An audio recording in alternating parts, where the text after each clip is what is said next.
afternoon. Good afternoon. Hi.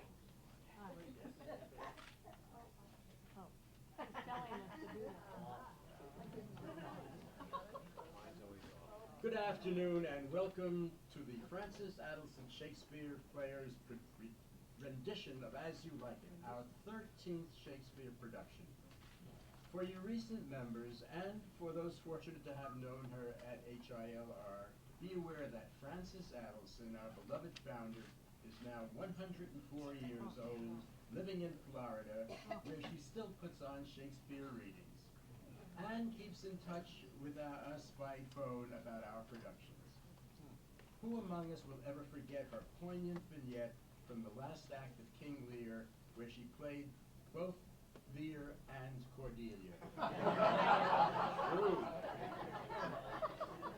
Within our play today, Duke Senior says, perhaps remarking on our cast, true is it that we have seen better days. Perhaps we are indeed well along within Shakespeare's 7 Ages of Man, but just as Vanessa Redgrave and James Earl Jones are currently treading the boards in Old Vic Theatre in London in Much Ado About Nothing, we here, within the magic of Grossman Common, HILR's Globe Theatre, the cast of lovers will become as youths. This afternoon's production is a pastoral romantic comedy, Shakespeare's light-hearted paean to love. Hearken to the wonderful words of Shakespeare and watch as we watch the plot unfurl. To spread the joy and to save the memorization, there will be 3 Rosalinds and 2 Celias. We will have one 10-minute intermission. And now I commend to you our play As You Like It.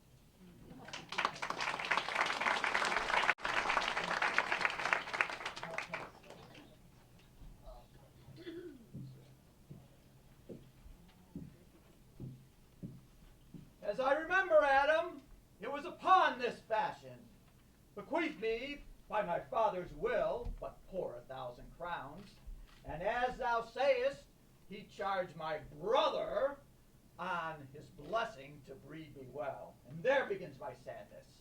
He keeps me rustically at home, or to speak more properly, stays me here at home unkept. Recall you that keeping for a gentleman of my birth that differs not from the stalling of an ox? This is it, Adam, that grieves me, and the spirit of my father, which I think is within me, begins to mutiny at this servitude. Yonder comes my master, your brother. Go apart, Adam, and thou shalt hear how he will shake me up. Now, sir, what make you here? Nothing. I am not taught to make anything. What mar you then, sir? Marry, sir, I am helping you to mar that which God made, a poor unworthy brother of yours with idleness. Know you where you are, sir? Oh, sir, very well. Here in your orchard! What, boy? Wilt thou lay hands on me? Villain, let me go, I say. Spirit of my father grows strong in me, and I will no longer endure it. Therefore, allow me the poor lottery my father left me by testament. With that, I will go buy my fortunes. And what wilt thou do? Beg when that is spent? Well, sir, get you in. You shall have some part of your will. Get you with him, you old dog. This old dog my reward. Most true, I have lost my teeth in your service. God be with my old master. He would not have said such a word. Is it even so? Begin you to grow upon me? I will physic your rankness, and yet give no 1,000 crowns neither. Hola, Dennis! Calls your worship? Was not Charles, the Duke's wrestler, here to speak with me? Call him in. Will be a good way. And tomorrow, the wrestling is. Good morrow to your worship. worship. Good Monsieur Charles, what's the new news at the new court? Oh, the old Duke is banished by his younger brother, the new Duke. Ah, and as I understand, 3 or 4 loving lords have put themselves into voluntary exile with him. Can you tell if Rosalind, the Duke's daughter, be banished with her father? Oh no, for the Duke's daughter, her cousin, so loves her that she would have been exiled with her. Yea, or have died to be left behind her. They were ever from their cradles bred together, and never 2 ladies loved as they do. Where will the old Duke live? They say he is already in the forest of Arden, and many merry men with him. Ah, and there they live like the old Robin Hood of England. What, you wrestle tomorrow before the new Duke?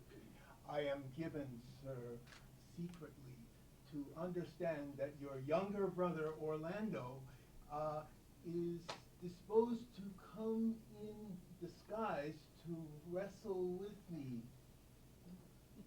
He is young and tender, and for your love, I would be loath to foil him.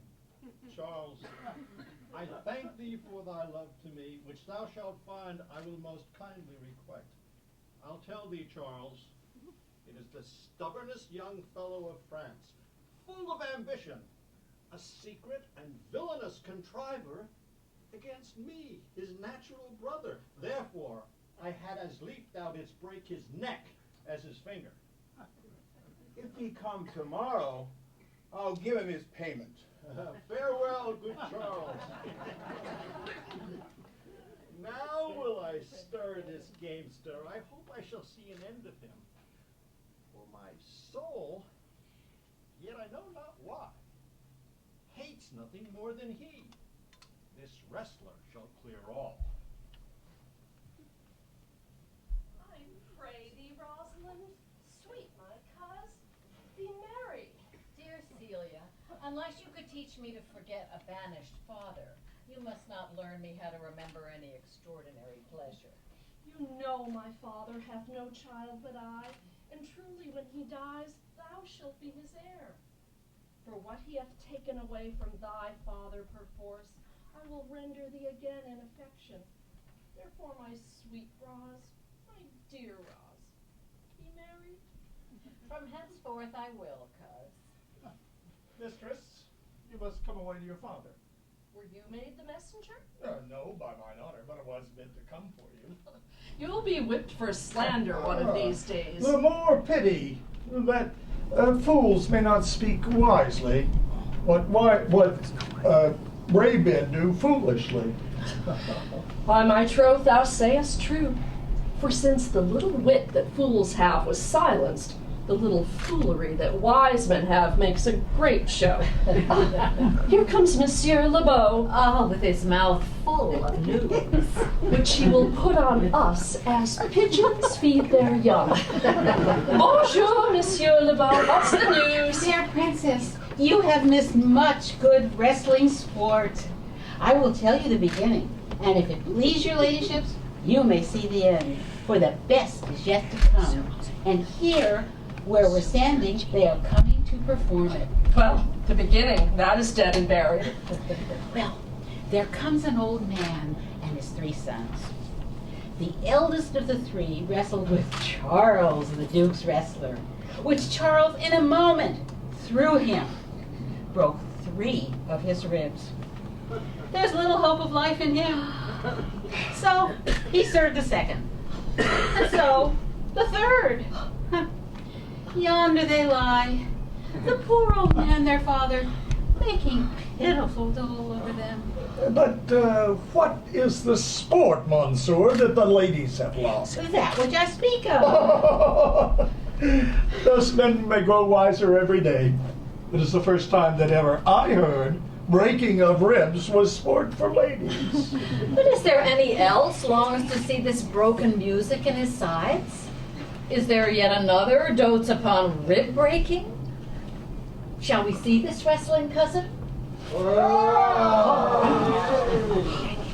on, since the youth will not be entreated, his own peril on his forwardness. How now, daughter and cousin, have you crept hither to see the wrestling? Aye, my liege, so please you give us leave. You will little delighted that I can tell you. In pity of the challenger's youth, I would fain dissuade him, but he will not be entreated. Speak to him, ladies, see if you can move him. Young gentlemen, your spirits are too bold for your years. You've seen cruel proof of this man's strength. Embrace your own safety and give over this attempt. Do, young sir, your reputation shall not therefore be misprized. We will make it our suit to the Duke that the wrestling might not go forward. I beseech you, punish me not with your hard thoughts, wherein I confess me much guilty, to deny such fair and excellent ladies anything. But let your fair eyes and gentle wishes go with me to my trial, wherein if I be foiled, there be but one shamed who is never gracious, if killed, one dead who is willing to be so. Only in the world I fill up a place which may be better supplied when I have made it empty. What little strength I have, I would it were with you. Your heart's desires be with you. Come, where is this young gallant? And you mean to mock me after? You should not have mocked me before, but come my ways! May I speed, young man?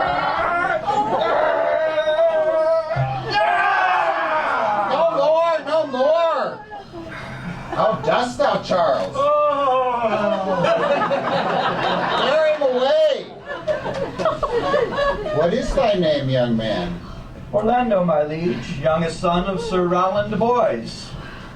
I would thou hadst been son to some man else. The world esteemed your father honorable, but I did find him still mine enemy. But fare thee well, thou art a gallant youth. I would thou hadst told me of another father. Gentle cousin, let us go thank him and encourage him. My father's rough and envious disposition sticks me at heart. Sir, you have well deserved, and if you do keep your promises in love but justly, as you have exceeded all promise, your mistress shall be happy. Gentle man, wear this for me, one who is out of suits with fortune, who would give more, but that her hand lacks means. Shall we go, coz? Aye, fare ye well, fair gentlemen. Cannot I say I thank you? Oh, my better parts are all thrown down, and that which here stands up, a mere lifeless block. He calls us back. My pride fell with my fortunes. I'll ask him what he would. Did you call, sir? Sir, you have wrestled well and have overcome more than your enemies.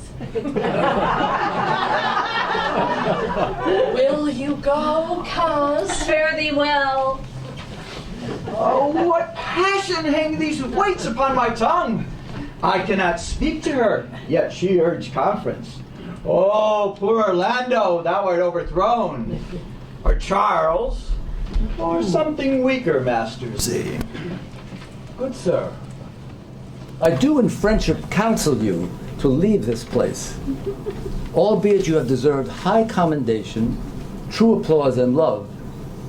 Yet, such is the Duke's condition, he misconstrues all that you have said. I thank you, sir, and pray you tell me this. Which of the two is daughter of the Duke that here was at the wrestling? Neither his daughter, if we judge by manners. Yet, but indeed, the lesser is his daughter. The other is daughter to the banished Duke, and here detained by her usurping uncle to keep his daughter company.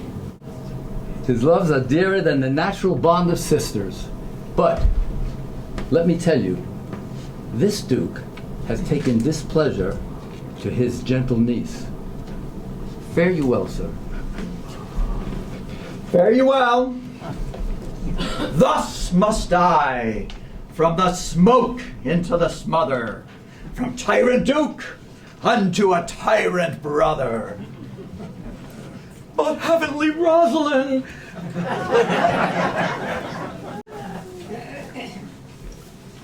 Cousin, why, Rosalind, Cupid have mercy, not a word. Not one to throw at a dog. Come, come, wrestle with thy affections. They take the part of a better wrestler than myself. Oh, a good wish upon you. Is it possible, on such a sudden, you should fall into so strong a liking with old Sir Rowland's youngest son? Let me love him for that. And do you love him too? Look, here comes the Duke. With his eyes full of anger. Mistress, dispatch you with your safest haste and get you from our court. Me, uncle? You cousin, within these 10 days, if that thou beest found so near our public courts as 20 miles, thou diest for it. I beseech your grace, let me the knowledge of my fault bear with me. Thou art thy father's daughter, there's enough. So was I when your highness took his dukedom. So was I when your highness banished him. Treason is not inherited, my lord. Dear sovereign, hear me speak. She is too subtle for thee, and her smoothness, her very silence and her patience speak to the people, and they pity her. Thou art a fool. She robs thee of thy name. Firm and irrevocable is my doom which I have passed upon her. She is banished. Pronounce that sentence then on me, my liege. I cannot live out of her company. You are a fool. You needs provide yourself. If you outstay the time, upon mine honor, and in the greatness of my word, you die. Oh, my poor Rosalind, whither wilt thou go? Wilt thou change fathers? I will give thee mine. I charge thee, be not thou more grieved than I am. I have more cause. Thou hast not, cousin. Prithee be cheerful. Knowest thou not the Duke hath banished me, his daughter? That he hath not. No, hath not? Rosalind lacks then the love that teacheth thee that thou and I am one. Say what thou canst. I'll go along with thee. Why, whither shall we go? To seek my uncle in the forest of Arden. Alas, what danger will it be to us, maids as we are, to travel forth so far? Beauty provoketh thieves sooner than gold.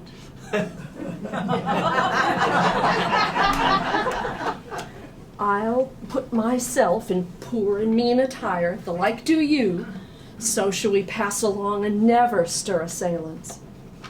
Were it not better, because that I am more than common tall, that I should suit me all points like a man?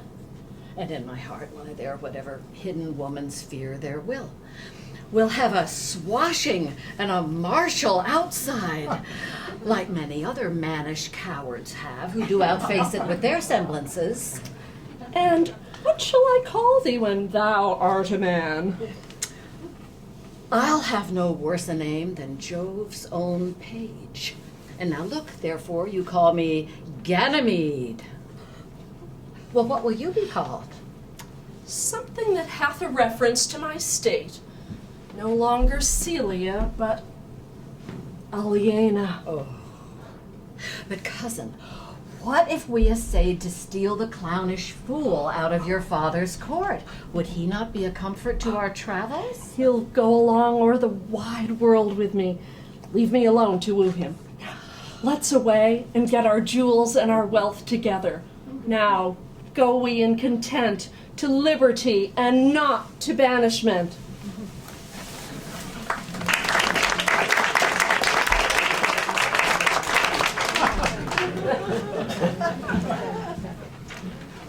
Now, my co-mates and brothers in exile, hath not old custom made this life more sweet than that of painted pomp? Are not these woods more free from peril than the envious court? Here feel we but the penalty of Adam, the season's difference, as the icy fang and churlish chiding of the winter's wind, which, when it bites and blows upon my body even till I shrink with cold, I smile and say, This is no flattery. These are counselors who feelingly persuade me what I am. Sweet are the uses of adversity. In this our life, exempt from public haunt, finds tongues in trees, books in the running brooks, sermons in stone, and good in everything. I would not change it. Happy is your grace that can translate the stubbornness of fortune into so quiet and so sweet a style. Come, shall we go and kill this medicine? And yet it irks me, the poor dappled fools, being native burghers of this desert city, should in their own confines with forked heads have their round haunches gored. Indeed, my lord, the melancholy Jakes grieves at that. And he says you do more usurp than doth your brother who hath banished you. Today, my lord of Amiens and myself did steal behind him as he lay along under an oak whose antique roots peep out upon the brook that brawls along this wood. To the which place a poor sequestered stag that from the hunter's aim had ta'en a hurt did come to languish. But what said Jakes? Did he not moralize the spectacle? Oh, yes, into 1,000 similes. 'Tis right, quoth he, thus misery doth part the flux of company. And on a careless herd full of the pasture jumps along by him and stays not to greet him. Aye, quoth Jake, sweep on, you fat and greasy citizens. 'Tis just the fashion. Wherefore do you look upon that poor and broken bankrupt there? Thus, most invectively he doth pierce through country, city, court. Yea, and of this our lives, swearing that we are mere usurpers, tyrants, and what's worse, to fright the animals and to kill them up in their assigned and native dwelling places? Show me the place. I love to cope him in these sullen fits, for then he's full of matter. I will bring you to him straight. Can it be possible that no man saw them? Your daughter and her cousin much commend the parts and graces of the wrestler who did lately foil the sinewy Charles. That youth is surely in their company. Send to his brother. Fetch that gallant hither. If he be absent, bring his brother to me. I'll make him find him. Do this suddenly.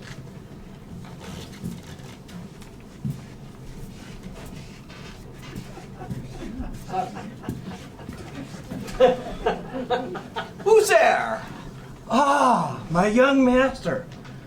Oh, you memory of old Sir Roland. Why, what make you here? Oh, what a world is this? Why, what's the matter? Oh, unhappy youth, your brother hath heard your praises, and this night he means to burn the lodging where you used to lie, and you within it. Why, whither, Adam, wouldst thou have me go? No matter whither, so you come not here. I have 500 crowns. Here's the gold, and all this I give to you. Let me be your servant. Though I look old, yet I am strong and lusty. Oh, good old man, how well in thee appears the constant service of the antique world. But, poor old man, thou prunest a rotten tree that cannot so much as a blossom yield. But, come thy ways, we'll go along together. Go on, master, and I will follow thee to the last gasp with truth and loyalty. Oh, Jupiter, how weary are my spirits! Oh! I care not for my spirits, and my legs are weary. I pray you bear with me. I cannot go no further. Well, this is the Forest of Arden. Now am I in Arden? More fool I. When I was at home, I was in a better place. But travelers must be content. Aye, be so good, Touchstone. But look, who comes here? A young man in an old and solemn talk. That is the way to make her scorn you still. Oh, Colin, that thou knewest how much I do love her. I partly guess, for I have loved ere now. No, Colin. Being all thou canst not guess. Though in thy youth thou wast as true a lover, how many actions most ridiculous hast thou been drawn to by thy fantasy? Into 1,000 that I have forgotten. Oh, Phoebe.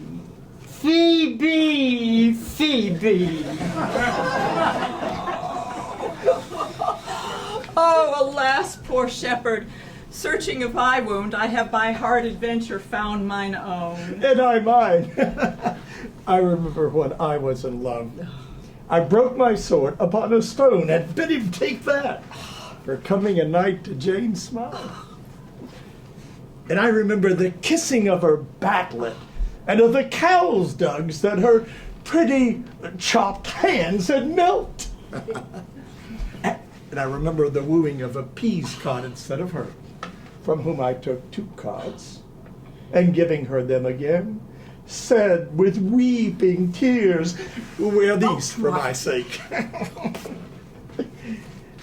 We that are true lovers run into strange capers. But as all is mortal in nature, so is all nature in love, mortal in folly. Thou speakest wiser than thou knowest. I pray you, one of you, question yond man if he for gold will give us any food. I faint almost to death. Hola, you clown! Peace, fool, he's not thy kinsman. Who calls? Your betters, sir. Else are they very wretched. I prithee, if that love or gold can in this wretched place buy entertainment, take us to where we can rest ourselves and feed. I am shepherd to another man, and do not shear the fleeces that I graze. Besides, his coat, his flocks, and bounds of feed are now on sale, and at our sheepcote now there is nothing that you will feed on.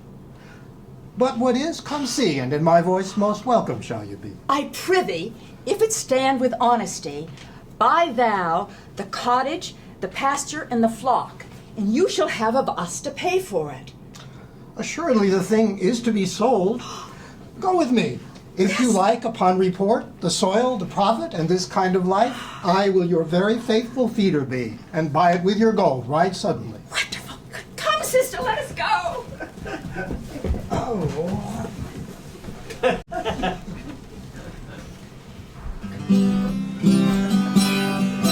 Under the greenwood tree, who loves to lie with me and turn his merry note unto the sweet bird's throat. Come hither, come hither, come hither, here shall he see no enemy but winter and rough weather. More, I prithee, more. It will make you melancholy, Monsieur Jake. I thank it. More, I prithee, more. I can suck melancholy out of a song as a weasel sucks eggs. More, I prithee, more. Well, I'll end the song. The Duke will drink under this tree. He hath been all this day to look you. And I have been all this day to avoid him. Come, warble, come. Who doth ambition shun, and love to live in the sun, seeking the food he eats, and pleased with what he gets. Come hither, come hither, come hither, here shall he see no enemy but winter and rough weather. I'll go see the Duke. His banquet is prepared.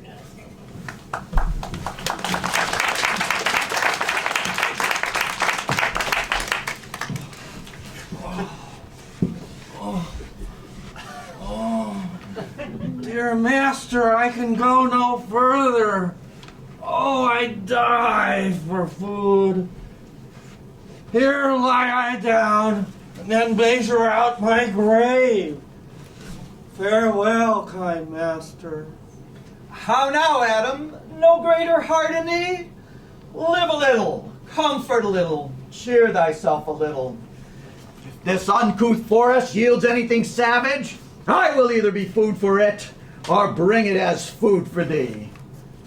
Come, I will bear thee to some shelter. Surely good, Adam.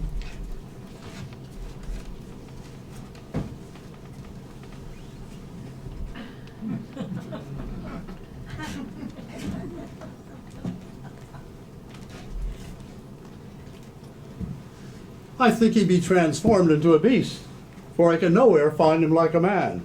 Go seek him out. Tell him I would speak with him. He saves my labor by his own approach. Why, how now, monsieur? What a life is this, that your poor friends must woo your company? A fool! A fool! I met a fool in the forest. A motley fool who laid him down and basked him in the sun and railed on Lady Fortune in good terms. What fool is this? Oh, worthy fool, one that hath been a courtier, and in his brain is as dry as the remainder biscuit after a voyage. Oh, that I were a fool. I am ambitious for a motley coat. Thou shalt have one. It is my only suit. Invest me in my motley. Give me leave to speak my mind, and I will through and through cleanse the foul body of the infected world. Fain, I can tell what thou wouldst do. What for a counter would I do but good? Most mischievous foul sin in shining sin. For thou thyself hast been a libertine, as sensual as the brutish thing itself. But who comes here? Forbear, and eat no more. Why, I have eat none yet. Nor shalt not till necessity be served. Art thou thus boldened, man, by thy distress, or else a rude despiser of good manners? Touch that my vein at civility first. thou seems so lacking, empty? You touch my vein at first. The thorny point of bare necessity hath taken my show of smooth civility. Forbear, I say. He dies that touches any of this food till I and my affairs are answered. What would you have? Your gentleness shall force more than your force move us to gentleness. I almost die for food, and let me have it. Sit you down in gentleness, and welcome to our table. Speak you so gently? Pardon me, I pray you. I thought all things had been savage here, but whatever you are that dwell in this desert inaccessible, if ever you've looked on better days, let gentleness my strong enforcement be, in the which hope I blush and hide my sword. True is it, we have seen better days. And therefore sit you down in gentleness, and take upon command what help we have, that to your wanting may be ministered. Then but forbear your food a little while. There is an old poor man that after me hath many a weary step, limped in pure love, till he be first sufficed, oppressed by two weak evils, age and hunger. I will not touch a bit. Go find him out. I thank ye, and be blessed for your good comfort. You see, we are not all alone unhappy. This wide and universal theater presents much more woeful pageants than the scene wherein we play in. All the world's a stage, and all the men and women merely players. They have their exits and their entrances, and one man in his time plays many parts. His acts being 7 ages. At first the infant, mewling and puking in the nurse's arms. And then the whining schoolboy, with his satchel and shining morning face, creeping like snail, unwillingly to school. And then the lover, sighing like furnace, a woeful ballad made to his mistress's eyebrow. Then a soldier, full of strange oaths and bearded like the pard, jealous in honor, sudden and quick in quarrel, seeking the bubble reputation even in the cannon's mouth.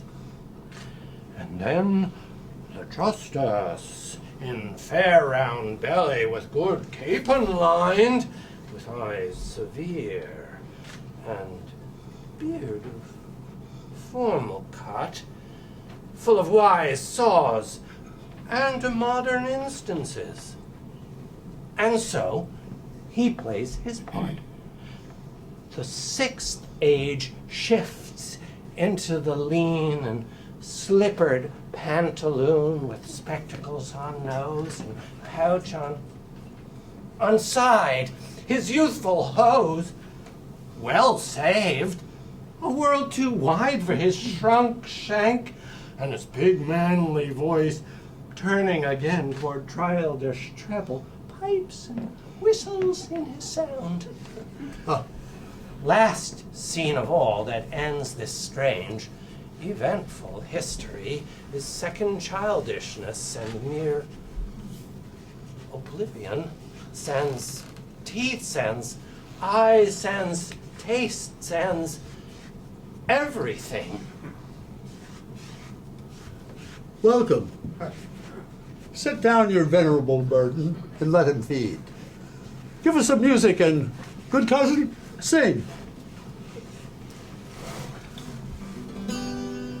Blow, blow, thou winter wind, thou art not so unkind, thou art not so unkind as man's ingratitude. Thy tooth is not so keen, because thou art not seen. Thy tooth is not so keen, because thou art not seen. Although thy breath be rude, although thy breath be rude, although thy breath be rude. Hey-ho, sing hey-ho, unto the green holly, most friendship is feigning, most loving mere folly. Then hey-ho, the holly, this life is most jolly. Then hey-ho, the holly, this life is most jolly.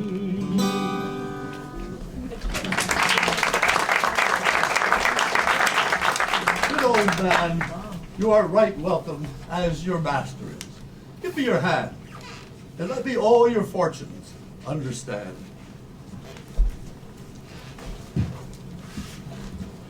Not see him since, sir, sir, that cannot be. Find out thy brother wheresoe'er he is. Seek him with candle. Bring him dead or living within this 12th month, or turn you no more to seek a living in our territory. Oh, that your highness knew my heart in this. I never loved my brother in my life. More villain now. Well, push him out of doors. Do this expediently and turn him going.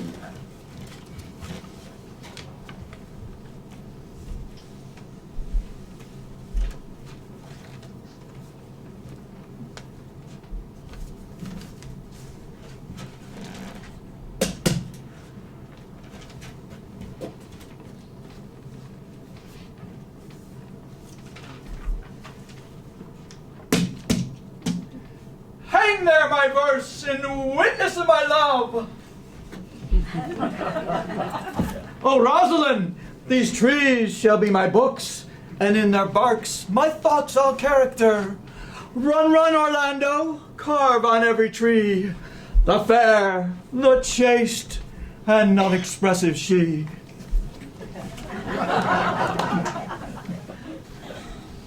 And how like you this shepherd's life, Master Touchstone? Truly, shepherd, in respect of itself, it is a good life. In respect it's a shepherd's life, it is not. As it is a spare life, look you, it fits my humour well. As there's no more plenty in it, it goes much against my stomach. Hast any philosophy in thee, shepherd?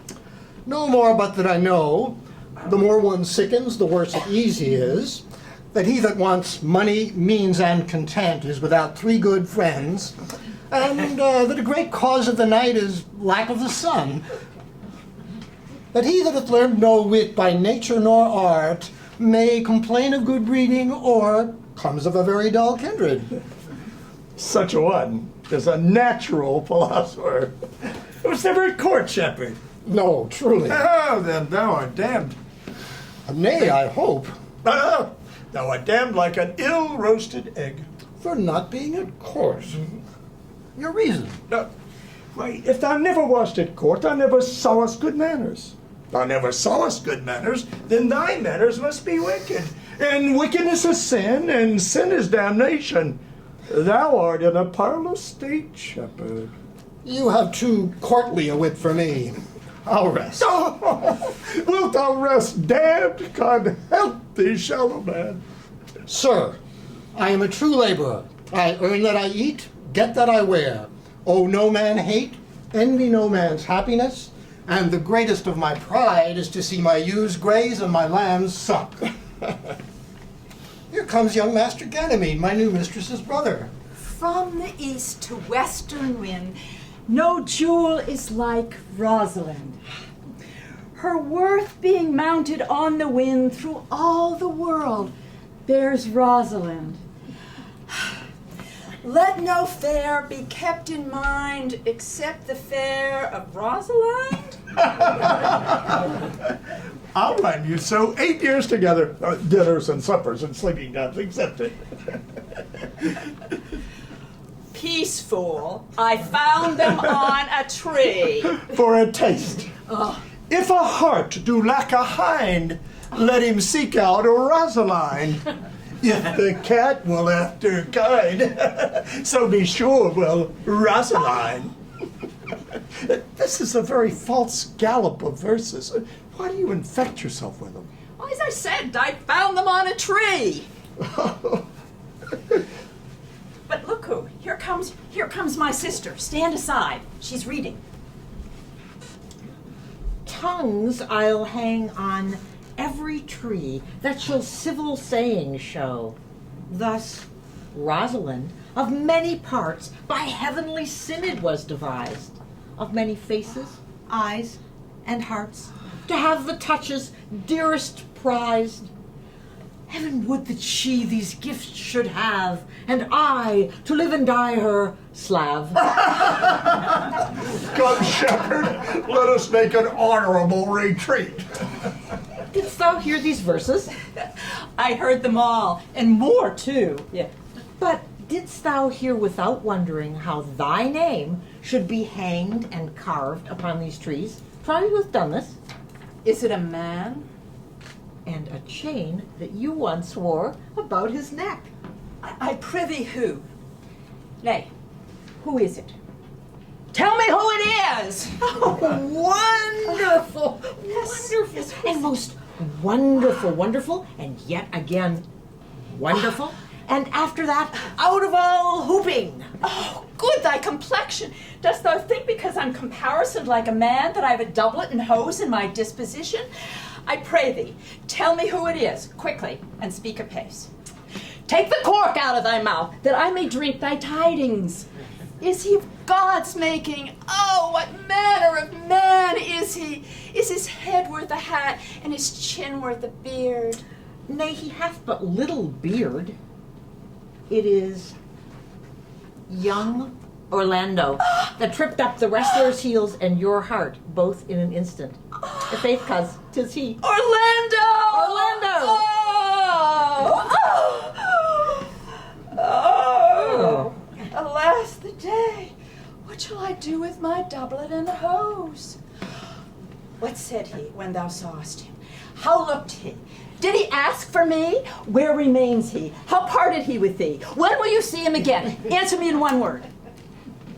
I found him under a tree like a dropped acorn. It well becomes called Jove's tree if it drops forth such fruit. Proceed. There lay he, stretched along like a wounded knight. Oh, though it be a pity to see such a sight, it well becomes the ground. Oh, speak, sweet, say on. You bring me out. Oh. Soft, comes he not here? Oh, 'tis he. Slink by and note him.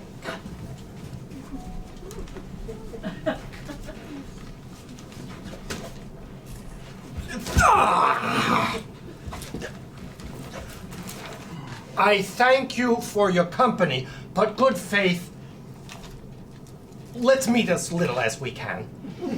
I do desire we may be better strangers. I pray you, mar no more trees with writing love songs in their barks. Pray you mar no more of my verses with reading them ill-favoredly. Rosalind is your true love's name. Yes, just. I do not like the name. There was no thought of pleasing you when she was christened. What stature is she of? Just as high as my heart. You are full of pretty answers. I'll tarry no longer with you. Farewell, good Signor Love. I am glad of your departure. Adieu, good Monsieur Melancholy. I will speak to him like a saucy lackey.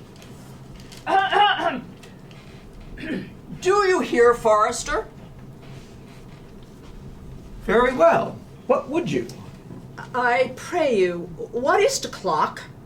You should ask me what time of day. There's no clock in the forest. Where dwell you, pretty youth? With the shepherdess, my sister, here in the skirts of the forest, like fringe upon a petticoat. Are you native to this place? Your accent is something finer that could be purchased, and so remove the dwelling. I have been told so of many. Indeed, an old religious uncle of mine taught me how to speak. One who knew courtship too well, for there he fell in love. I've heard him read many lectures against it. And I thank God I am not a woman, to be touched by so many giddy offenses as he has generally taxed their whole sex withal. Can you remember any of the principal evils he laid to the charge of women? There were none principal. They were all alike as one and halfpence are, with each one fault seeming monstrous till its fellow fault came to match it. I prithee, recount some of them. I will not cast away my physic, but on those that are sick. But there is a man haunts the forest that abuses our young plants by carving Rosalind on their barks, hangs odes upon hawthorns and elegies upon brambles, all forsooth deifying the name of Rosalind. If I could meet that fancy monger, I would give him some good counsel, for he seems to have the quotidian of love upon him. I am he that is so love-shaped. I pray you, tell me your remedy. There are none of my uncle's marks about you. He taught me how to know a man in love. In which cage of rushes, I am sure you are not a prisoner. What were his marks? A lean cheek, which you have not. A blue eye and sunken, which you have not. A beard neglected, which you have not. But I forgive you for that, but simply your having in beard is a younger brother's revenue. Then, your hose should be ungartered, your sleeve unbuttoned, your shoe untied, and everything about you demonstrating a careless desolation. But you are no such man. You are rather point device in your accoutrements, as if loving yourself, than seeming the lover of any other. Fair youth, I would I could make thee believe I love. Me believe it? You may as well make her that you love believe it, which I warrant she is apter to do than confess she does, for that is one of the ways in which women still give the lie to their consciences. But I pray, are you he that hangs the verses on the trees in which Rosalind is so admired? I swear to the youth by the white hand of Rosalind, I am that he, that unfortunate he. Love is merely a madness, and deserves as well a dark house and a whip as madmen do. But the reason they are not so punished and cured is that the lunacy is so ordinary that the whippers are in love too. But I profess curing it by counsel. Did you ever cure any so? Yes, one, and in this way. He was to imagine me, his love, his mistress, and I bade him come every day to my cote to woo me. At which time would I, being but a churlish youth, grieve, be effeminate, changeable, longing, liking, proud, fantastic, apish, full of tears, full of smiles, for every passion something, and for no passion truly anything, would then love him, then hate him, then entertain him, then forswear him, then weep for him, then spit at him, till I drave my suitor from a mad humor of love to a living humor of madness, which was to forswear the full stream of the world and to live in a nook merely monastic.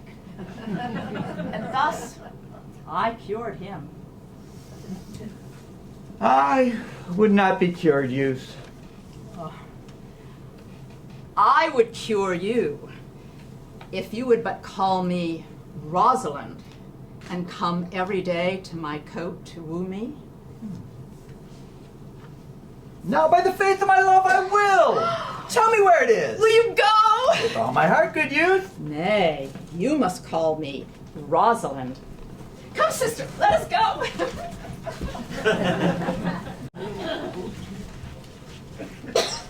And how, Audrey?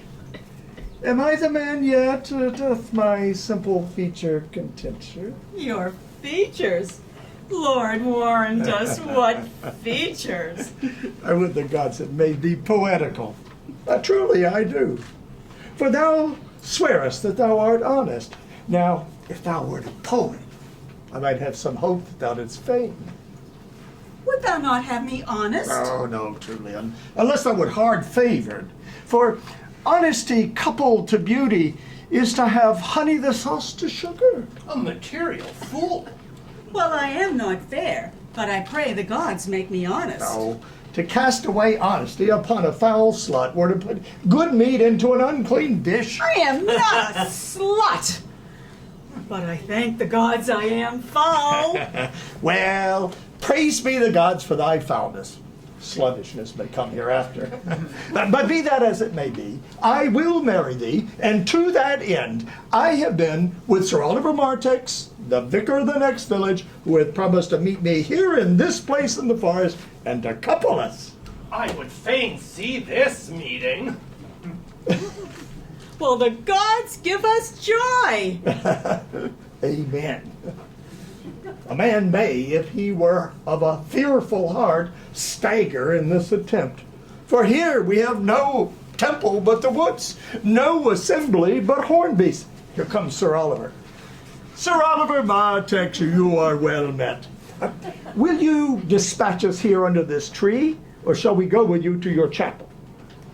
Is there none here to give the woman? I will not take her own gift of any man. Truly. She must be given, or the marriage is not lawful. Proceed, proceed, I'll give her. Good even, good master, what you call it? How do you, sir? You are very well met. Will you be married, Motley? As the ox has his bow, sir, the horse his curb, and the falcon her bells, man has his desires. And his pigeon's bill, wedlock, would be nibbling. And would you, being a man of your breeding, be married under a bush like a beggar? get you to church and have a good priest who can tell you what marriage is. I am not in the mind, but I were better to be married of him than of another. For he is not like to marry me well. And not being well married, it would be a good excuse for me hereafter to leave my wife. Oh, come, sweet Audrey, we must be married, or we must live in bawdry. Farewell, good Master Oliver. I will not to wedding with thee.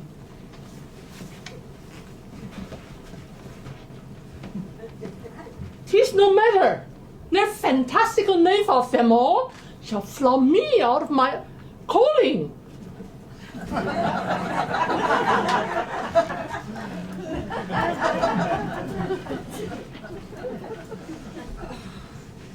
Oh, never talk to me. I will weep. Do, I prithee, but yet have the grace to consider that tears do not become a man. But why did he say he would come this morning and comes not? Nay, certainly there is no truth in him. You think not? Not true in love? Yes, when he is in, but I think he is not in. You have heard him swear downright he was. Oh. I met the Duke yesterday and had much good question of him. He asked me of what parentage I was, and I said, of as good as he. And he laughed and let me go. Oh, but why talk we of fathers when there is such a man as Orlando? Oh, that's a brave man. He writes brave verses, speaks brave words, swears brave oaths, and breaks them bravely. Oh. Who comes here? Mistress and master, you have oft inquired after the shepherd that complained of love. Yes. If you will see a pageant truly played between the pale complexion of true love and the red glow of scorn and proud disdain, go hence a little, and I shall conduct you. The sight of lovers feedeth those in love. Bring us to where we may see this sight. I'll prove a busy actor in their play. Oh, sweet Phoebe. Sweet Phoebe, do not scorn me. Do not, Phoebe.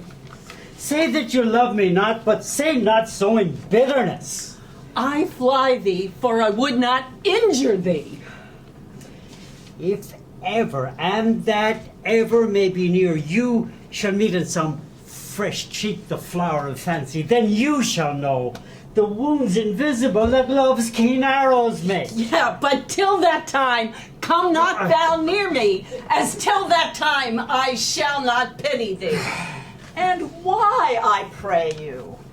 Who might be your mother, that you insult, exalt, and all at once over the wretched? Though you have no beauty, why must you be so proud and pitiless? Why do you look at me? What means she by this? What's little life? I think she means to tangle my eyes too. Think not upon it. And you, foolish shepherd, wherefore do you follow her? You are 1,000 times a properer man than she is a woman. 'Tis such fools as you that make the world full of ill-favored children. And you, proud mistress, know yourself. Down on your knees and thank heaven's fasting for a good man's love. For I'll tell you friendly in your ear, sell when you can, you are not for all markets. Sweet youth, I pray you, chide a year together. I had rather hear you chide than this man woo. Oh, I pray you, do not fall in love with me, for I'm falser than vows made in wine. Come, sister, let us go. Besides, I like you not. Sweet Phoebe. Huh? Sweet Phoebe, pity me. Why, I am sorry for thee, gentle Silvius. Silvius, the time was that I hated thee. And yet it is not that I bear thee love, But since thou canst talk of love so well, thy company, which erst was irksome to me, I will endure, and I'll employ thee too. But do not look for further recompense than thine own gladness that thou art employed. Well, I should think it a most plenteous crop to glean the broken ears after the man the main harvest reaps. Knowest thou the youth that spoke to me erewhile? Yeah, not very well, but I have met him oft. Think not I love him, though I ask for him. It is a pretty youth. Not very pretty. He'll make a proper man. He is not very tall, yet for his years, he is tall. There be some women, Silvius, had they mocked him, would have gone near to fall in love with him. But I love him not, nor hate him not. And now I am remembered. He scorned at me. I marvel that I answered not again. I will write to him a very taunting letter, and thou shalt bear it. Wilt thou, Silvius? Oh, Phoebe, with all my heart. I'll write it straight. The matter is in my head and in my heart. Go with me, Silvius.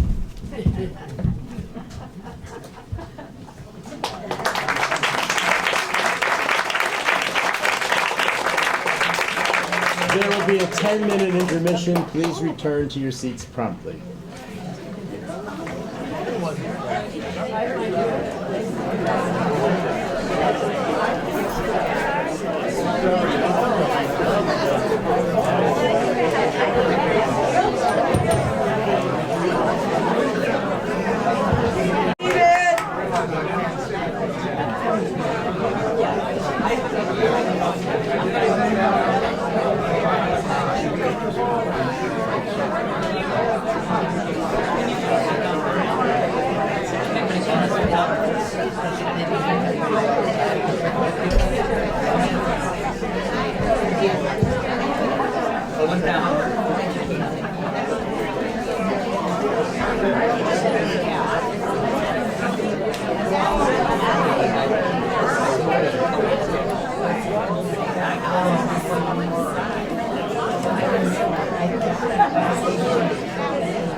Were the bard alive today, I'm sure during intermission I would have received the text message that said, "I am William Shakespeare, and I approve of this message."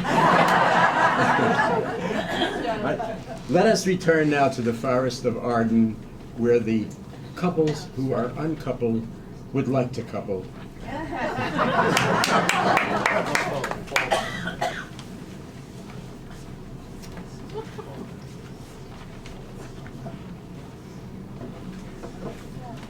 Good day and happiness, dear Rosalind. How now, Orlando? Where you been all this while? You a lover? and you serve me such another trick, come in my sight no more. My fair Rosalind, I come within an hour of my promise. Break an hour's promise in love? He that will divide a minute into 1,000 parts and break but a part of the 1,000th part of a minute in a love affair? Well, it may be said of him that Cupid hath clapped him o'er the shoulder, but I warned him hard. Pardon me, dear Rosalind. Nay, and you serve me such another trick, come in my sight no more. I'd as lief be wooed of a snail. Of a snail? Yea, of a snail. For though he comes slowly, he carries his house on his head, a better jointure I'll warrant than you may make a woman. But come now. Woo me, woo me. I will be your Rosalind in a holiday mood, and I am inclined to consent. What would you say to me now? And I were your very, very Rosalind. I would kiss before I spoke. Nay, 'twere better to speak first. Then later, when you are bravelled for lack of matter, you might take occasion to kiss.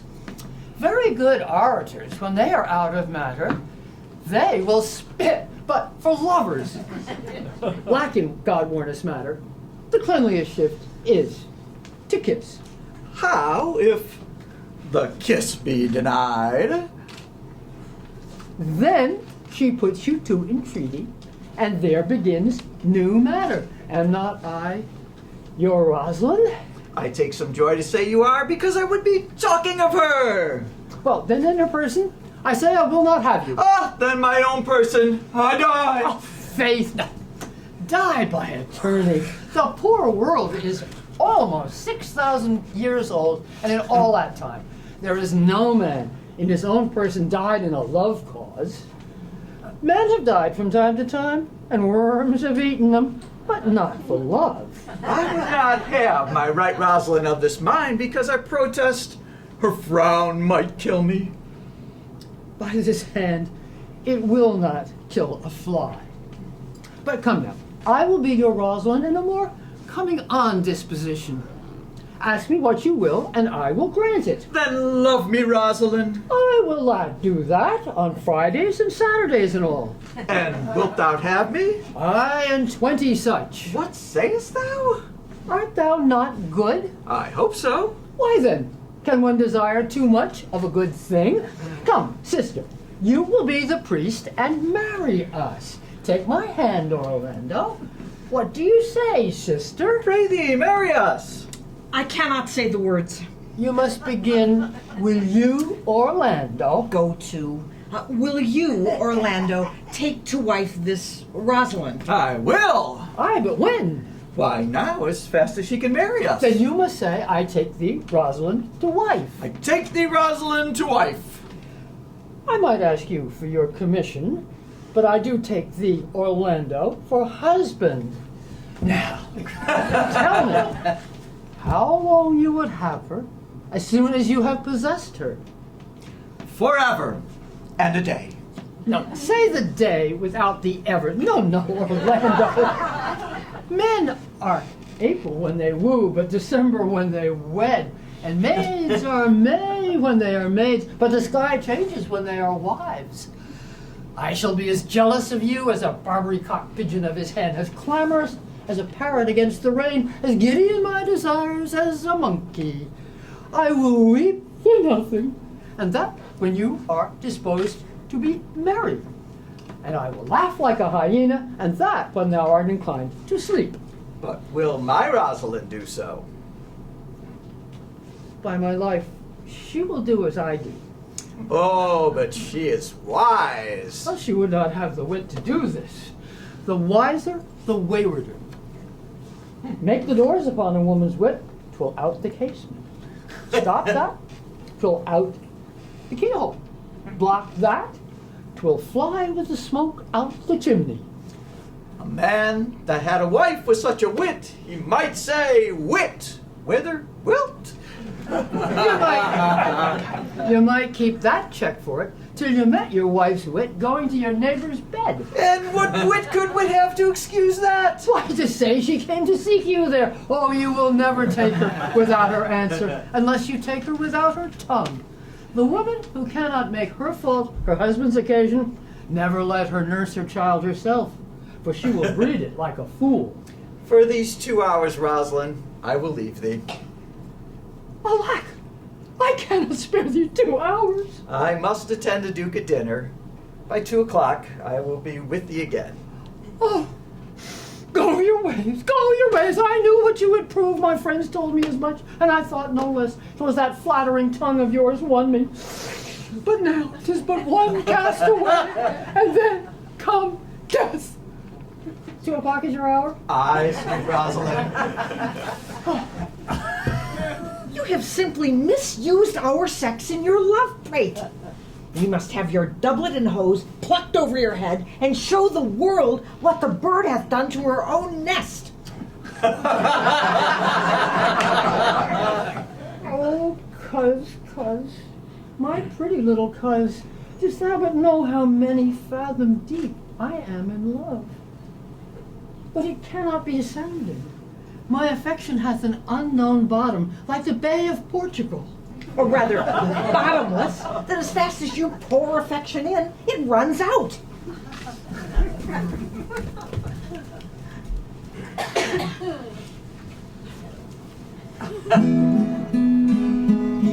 It was a lover and his lass with a hey and a ho and a hey, nonny no and a hey, nonny no.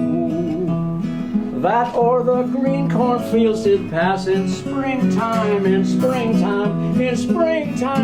only pretty ring time, when birds do sing, hey, ding-a-ding-a-ding, ding-a-ding-a-ding, hey, ding-a-ding-a-ding, sweet lovers love the spring. In springtime, the only pretty ring time, when birds do sing, hey, ding-a-ding-a-ding, ding-a-ding-a-ding, hey, ding-a-ding-a-ding, sweet lovers love the spring.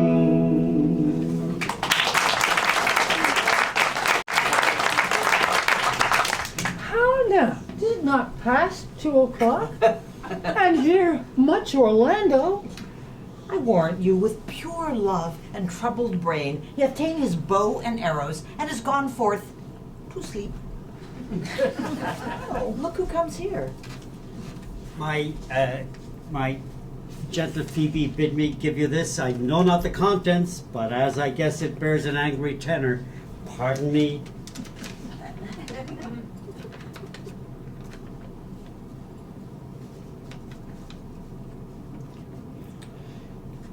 Patience herself would startle at this letter. She says I am not fair, that I lack manners. She calls me proud, says she could not love me, were man as rare as Phoenix. God's my will. This is a letter of your device. I say she did not invent this letter. This is a man's invention and his hand. Will you hear the letter? So please you, for I have not heard it yet heard too much of Phoebe's cruelty. Did you ever hear such chiding? If the scorn in your bright eyne hath power to raise such love in mine, alas in me, what strange effects would they have in mild aspect?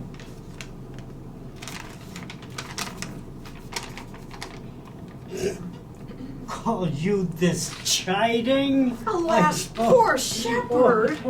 Do you pity him? No, he deserves no pity. Wilt thou have such a woman? What, to make of thee an instrument and play false strings upon thee? Well, make your way to her, for I can see that love hath made thee a tame snake. But say this to her: if she love me, I charge her to love thee. Yes. Good morrow, fair ones. Pray you, if you know, where in the purlieus of this forest stands a sheepcote, surrounded by olive trees? West of this place, down in the neighbor bottom, but at this hour there's none within. A house doth keep itself. Are not you the owners of the house I did inquire for? It is no boast being asked to say we are. Orlando doth commend him to you both, and to that youth he calls his Rosalind, he sends this bloody napkin. Are you he? I am. What must we understand by this? Some of my shame, if you will know of me what man I am, and how and why and where this handkerchief was stained. I prithee tell it. When last the young Orlando parted from you, he left a promise to return again within an hour. And pacing through the forest, lo, what befell? A wretched, ragged man, o'ergrown with hair, lay sleeping on his back. A lioness, with udders all drawn dry, lay couching, head on ground, with cat-like watch, when that the sleeping man should stir. For 'tis the royal disposition of that beast, to prey on nothing that doth seem as dead. This seen, Orlando did approach the man, and found it was his brother, his elder brother. Oh, I have heard him speak of that same brother, and he did render him the most unnatural that lived amongst men. And well he might so do. But to Orlando, did he leave him there? Food for the sucked and hungry lioness? Twice did he turn his back and purposed so. But kindness, nobler ever than revenge, made him give battle to the lioness, who quickly fell before him, in which, hurtling from miserable slumber, I awaked. Are you his brother? What, was you he rescued? Was you that did so oft contrive to kill him? 'Twas I, but 'tis not I. I do not shame to tell you what I was, since my conversion so sweetly tastes, being the thing I am. But for the bloody napkin. In brief, he led me to the gentle Duke, who gave me fresh array and entertainment, committing me unto my brother's love, who led me instantly unto his cave. There stripped himself, and here upon his arm the lioness had torn some flesh away, which all this while had bled, and now he fainted, and cried in fainting upon Rosalind. Brief, I recovered him, bound up his wound. He sent me hither, stranger as I am, to tell this story, that you might excuse his broken promise. Many will swoon when they look on blood. There's more in it. Look, he recovers. Be of good cheer, youth. You lack a man's heart. You, a man. I do so, I confess it. Sarah, a body would think that was well counterfeited. Tell your brother how I counterfeited. Hi-ho! This was not counterfeit.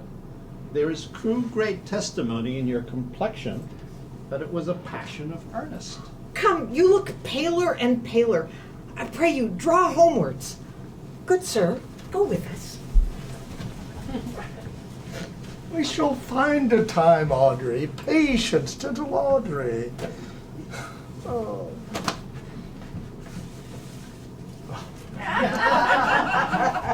Good evening, Audrey. Good evening, William. And good evening to you, sir. Good evening, gentle neighbor. Come with thy head, nay, prithee, come in. Ha ha. Art thou wise? Aye, sir, I have a pretty wit. Thou sayest well. I do remember now a saying. The fool doth think he is wise, but the wise man knows himself to be a fool. Is thy name William? William, sir. Thou love this maid? I do, sir. Give me thy hand. Art thou learned? No, sir. Oh. Then learn this of me, for I am he. Which he, sir? He that must marry this woman. Therefore, you clown, abandon the society of this female, or clown, thou perisheth. Or to wit, I kill thee, make thee away, translate thy life into death, thy liberty into bondage. I will kill thee 150 ways. Therefore, tremble and depart. God rest you, Mary, sir.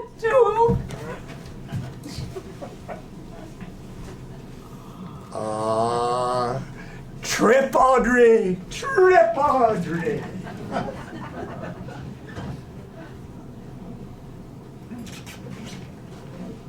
Is it possible that on so little acquaintance you should like her, that but seeing you should love her? Call not the giddiness of it in question. It shall be to your good.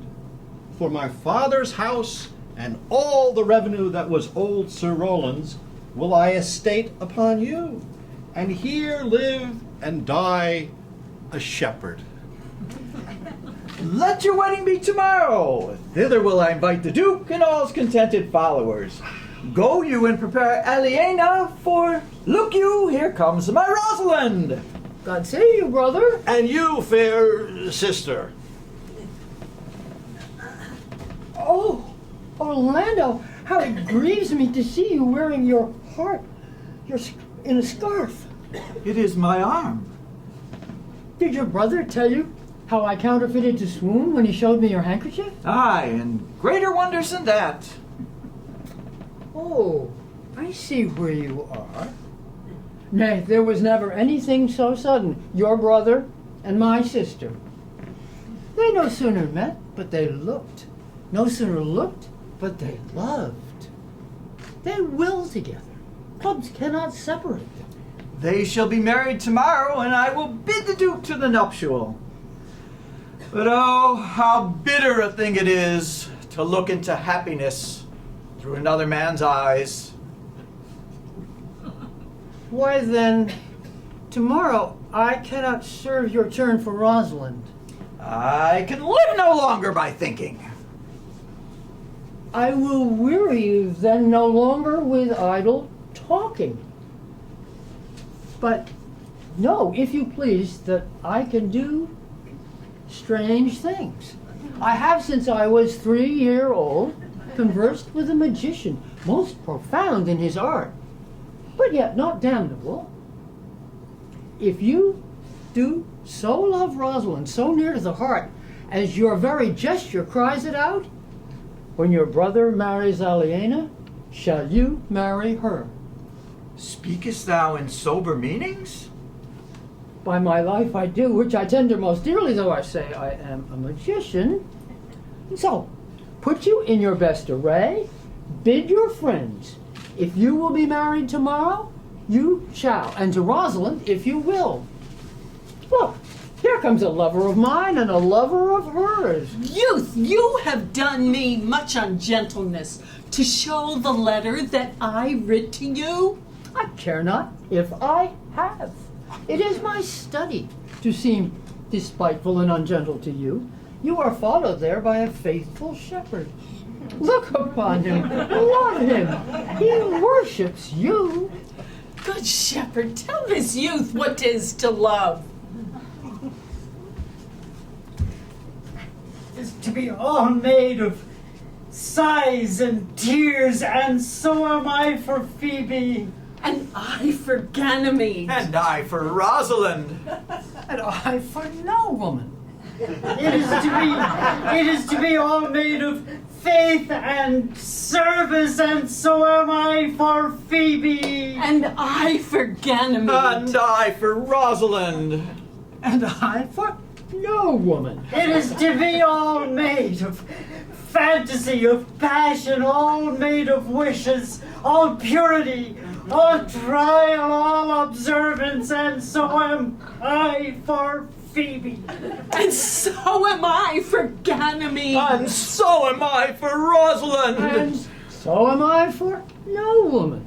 If this be so, why blame you me to love you? If this be so, why blame you me to love you? If this be so, why blame you me to love you?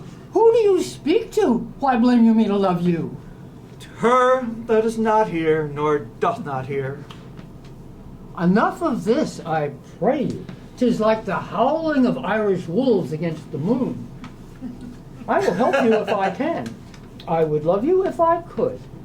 Tomorrow, meet here all together. I will marry you if ever I marry woman, and I shall be married tomorrow. I will satisfy you if ever I satisfy man, and you shall be married tomorrow. I will content you if what pleases you contents you, and you shall be married tomorrow. As you love Rosalind, me. As you love Phoebe, me. And as I love no woman, I'll meet. So fare you well. I have left you commands. What? I'll not fail if I live. Nor I. Tomorrow is the joyful day, Audrey. Tomorrow shall we be married. I do desire it with all my heart, and I hope it is no dishonest desire to be a woman of the world.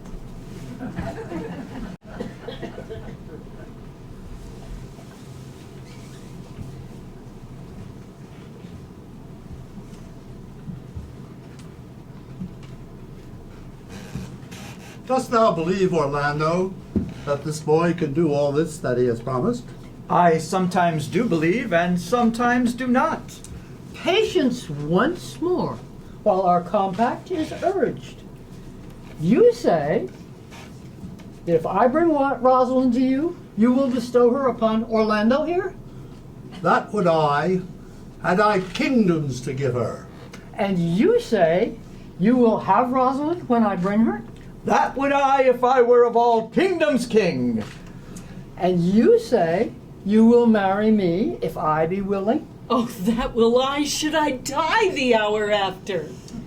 But if you do refuse to marry me, you will bestow yourself upon this most faithful shepherd. So is the bargain. And you say you will have Phoebe if she be willing? Though to have her and death were both one thing. I have promised to make all this matter even. Keep you your word. From hence I go to make these doubts all even.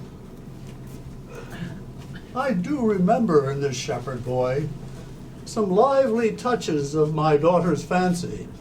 My lord, the first time that I ever saw him, methought he was a brother to your daughter. There is sure another flood toward, and these couples are coming to the ark. And here come a pair of very strange beasts, which in all tongues are called fools. Greeting and salutations to you all. Good my lord, bid him welcome. This is the motley-minded gentleman I have so often met in the forest. He hath been a courtier. He swears. I have had 4 quarrels. And like to have fought one. I like him very well. I press in here, sir, amongst the rest of the country copulatives, to swear and to forswear. As marriage binds and blood breaks, a poor virgin, sir, and in a favored thing, sir, but mine own. By my faith, he is very swift and sententious. Bear that body more seeming, Audrey. Is this not a rare fellow, my lord? He's as good at anything, and yet he is a fool. He uses his folly as a stalking horse, and under presentation of that, he shoots his wit.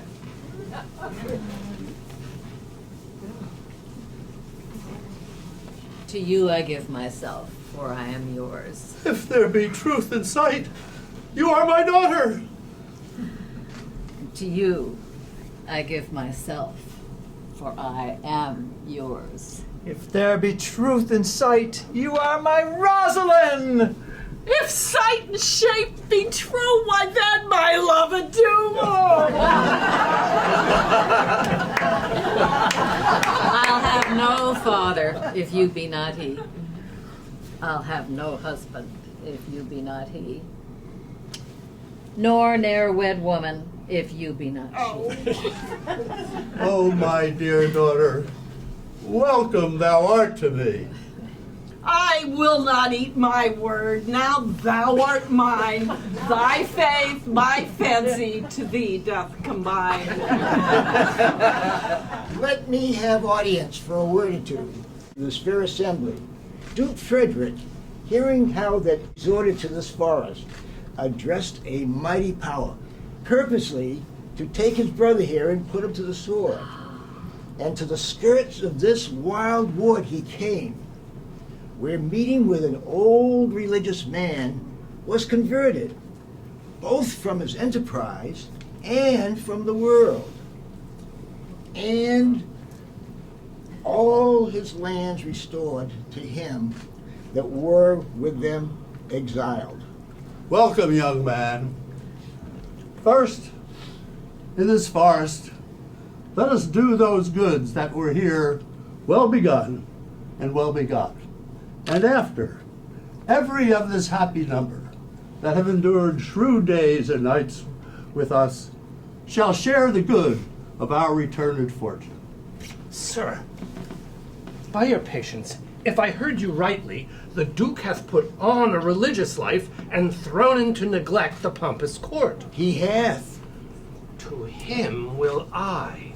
Out of these convertites there is much matter to be heard and learned. You, to your former honor, I bequeath your patience, and your virtue well deserves it. You to a love that your true faith doth merit. You to your land and love and great allies. You to a long and well-deserved bed. And you to wrangling, for your loving voyage is but for 2 months victualled. So do your pleasures, I am for other than for dancing measures. Stay, Jake, stay. To see no pastime, what you would have, I'll stay to know in your abandoned cave. Proceed, proceed. Let us begin these rites, as we do trust they'll end, in true delights.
I just take a couple of minutes more of your time to, to support all of the people that are here on that stage, this stage. It seems to me, an army of other people who don't appear there. So we have two wonderful stage managers, Susan Lewinnick and Prudence King. Would you guys come out? Come out. All the way, come out, Susan, come on.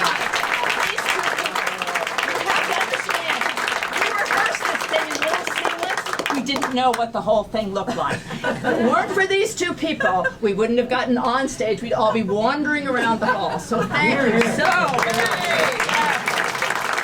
And Emmy Norris, where's Emmy today? Where are you? I can't see you. Thank you, Emmy Norris did props for. She can find props in any place you can possibly find. You were just great.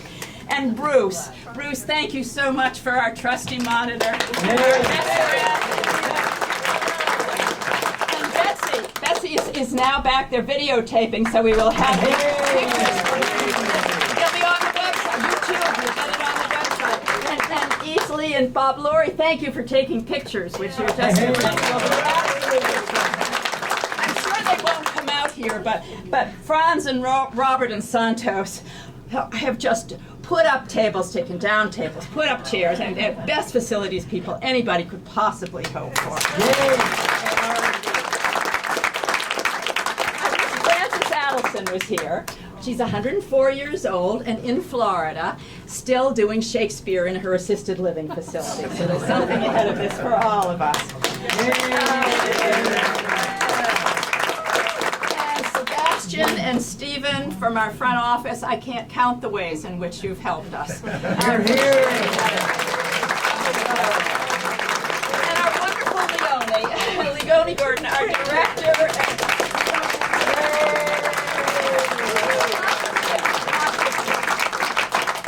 And where's Ann Warner? I know she's Ann Warner is over here. And did the music. Helped our wonderful musicians, so thank you again, Anne. And Bill Boone. As I've said before, he did everything but write the play. Another Bill beat me out. Bill he cut the play, cast the play, directed the play, acted in the play, built the scenery, painted the scenery, wrote innumerable memos. Did the lights. Did the lights, did the sound, consulted on all things technical. So without you and in addition, just been a wonderful colleague and friend. So thank you. I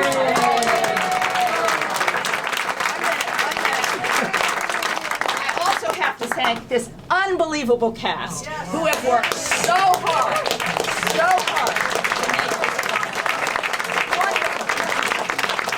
And to thank all of you in the audience. Thank you for coming here today, and thank you for enduring all of those lunches and the coffee hours with us rehearsing for Sooth, Wit, Wither, Wilt, whatever. You were fabulous, and thank you. And we hope it was as you like it.